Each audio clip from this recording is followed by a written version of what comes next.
Hi all അസ്സലാമലൈക്കും welcome back. ഒരു കഷ്ണം കുമ്പളങ്ങ കൊണ്ട് ഇത്രയും രുചിയുള്ള ഓലൻ ഉണ്ടാക്കാമെന്ന് അറിയാമോ?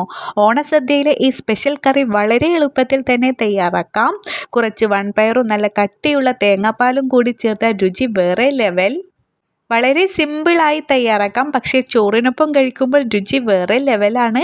അപ്പോൾ ഒരു കഷ്ണം കുമ്പളങ്ങ കൊണ്ട് എങ്ങനെയാണ് ഈ കിടിലൻ ഓലൻ തയ്യാറാക്കാമെന്ന് നോക്കാം. ആദ്യം തന്നെ 1/4 കപ്പോളം വൻപയർ എടുക്കുക. ശേഷം കുറച്ച് മണിക്കൂർ നേരത്തെ വെള്ളത്തിൽ കുതിർത്തി വെച്ചതിന് ശേഷമാണ് വേവിച്ചെടുക്കുന്നത്. അങ്ങനെ കുതിർത്തി വേവിച്ചാൽ പയർ പെട്ടെന്ന് നന്നായി വെന്ത് കിട്ടും. അതുകൊണ്ട് ഓലൻ തയ്യാറാക്കുമ്പോഴും പയർ നേരത്തെ തന്നെ കുതിർത്ത് വെക്കാൻ മറക്കല്ലേ. ഇനി കുക്കറിലോട്ട് ചേർത്തിക്കൊടുത്ത് അത് വേവിച്ചെടുക്കാൻ കുറച്ച് നമുക്ക് ആവശ്യത്തിന് വെള്ളം ഒഴിച്ചു കൊടുക്കാം. പിന്നെ ഒരു 1/4 ടീസ്പൂണോളം ഉപ്പ് കൂടി ചേർത്തി കൊടുക്കാം. ഇനി നന്നായിട്ട് തന്നെ വേവിച്ചെടുക്കാം. ആ സമയം കൊണ്ട് നമുക്ക് കുറച്ച് തേങ്ങാപ്പാലും കൂടി റെഡിയാക്കി എടുക്കാനുണ്ട്.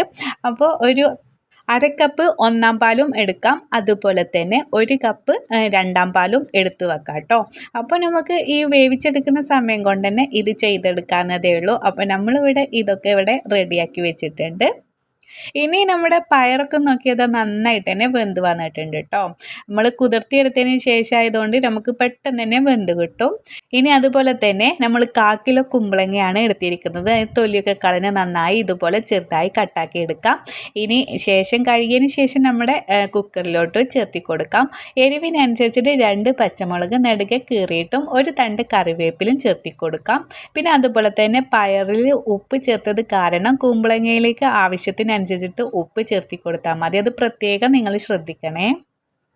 ഇനി വേവിച്ചെടുക്കുന്നത് രണ്ടാം പാൽ ഒഴിച്ചിട്ടാണ് കേട്ടോ വേവിച്ചെടുക്കുന്നത്. ഒന്ന് മിക്സാക്കി എടുക്കാം. ഉപ്പൊക്കെ എല്ലാ ഭാഗത്തും ഒന്ന് നമുക്ക് റെഡിയായി കിട്ടാൻ വേണ്ടിയിട്ടാണ് കേട്ടോ. ഒന്ന് മിക്സാക്കിയതിന് ശേഷം 1 സ്പൂൺ അതിൽ ചേർത്തി കൊടുക്കാം കേട്ടോ, ഇട്ട് കൊടുക്കാം. എന്ന് വെച്ചാൽ നമുക്ക് ഈ തേങ്ങാപ്പാൽ ചെറിയ കുക്കറൊക്കെ ആയിരിക്കുമ്പോൾ ചിലപ്പോൾ നമുക്ക് തിളച്ച് പോകും. അപ്പോൾ അതില്ലാതിരിക്കാൻ വേണ്ടിയിട്ടാണ് കേട്ടോ ഈ സ്പൂൺ ഇട്ട് കൊടുക്കുന്നത്. ഇനി ഒരു ഒറ്റ വിസിലടിച്ചാൽ മതി കേട്ടോ. ഒരു വിസിലടിച്ച് എയറൊക്കെ പോയി തുറന്നൊക്കെ നന്നായിട്ട് കുമ്പളങ്ങയൊക്കെ വെന്ത് വന്നിട്ടുണ്ട്. ഇനി ഇതിലേക്ക് നല്ല കട്ടിയുള്ള ഒന്നാം പാൽ ഒഴിച്ചു കൊടുക്കാം. കുമ്പളങ്ങയും പയറും തേങ്ങാപ്പാലിൽ നന്നായി ഒന്ന് ചേർന്ന് വരട്ടെ. ഇനി ഇത് തിളപ്പിക്കാതെ ചെറു തീയിൽ തന്നെ ഒന്ന് ചൂടാക്കി എടുക്കാം.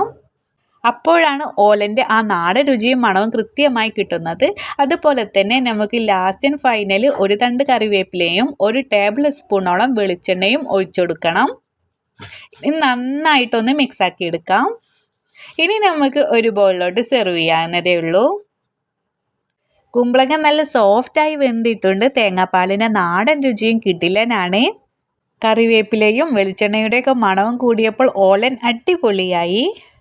പൊതുവേ നമ്മുടെ ഓലൻ നല്ല ലൂസായിട്ടുള്ള കൺസിസ്റ്റൻറ്റിയിലായിരിക്കും ഉണ്ടാവുക. ചോറിൻ്റെ കൂടെയൊക്കെ ഒഴിച്ച് കഴിക്കാനും നല്ലതാണ്. ഓണസദ്യക്ക് മാത്രമല്ല സാധാരണ ദിവസങ്ങളിലും ചോറിൻ്റെ കൂടെ ഉണ്ടാക്കാൻ പറ്റിയ ഒരു കറിയാണിത്. ഒരു കഷ്ണം കുമ്പളങ്ങ ഉണ്ടെങ്കിൽ ഇതുപോലെ നിങ്ങളും ഒന്ന് ഉണ്ടാക്കി നോക്കണേ. റെസിപ്പി ഇഷ്ടമായെങ്കിൽ ലൈക്ക് ചെയ്യാനും ഷെയർ ചെയ്യാനും മറക്കല്ലേ.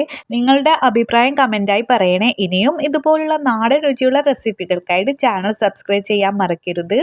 ഇൻഷാല്ലാ നെക്സ്റ്റ് അടിപൊളി കിടിലൻ വീഡിയോ ആയിട്ട് വീണ്ടും കാണാം. അതുവരേക്കും എല്ലാവരും സേഫ് ആയിരിക്കുക, ഹാപ്പി ആയിരിക്കുക. അപ്പോൾ okay, bye bye, thank you.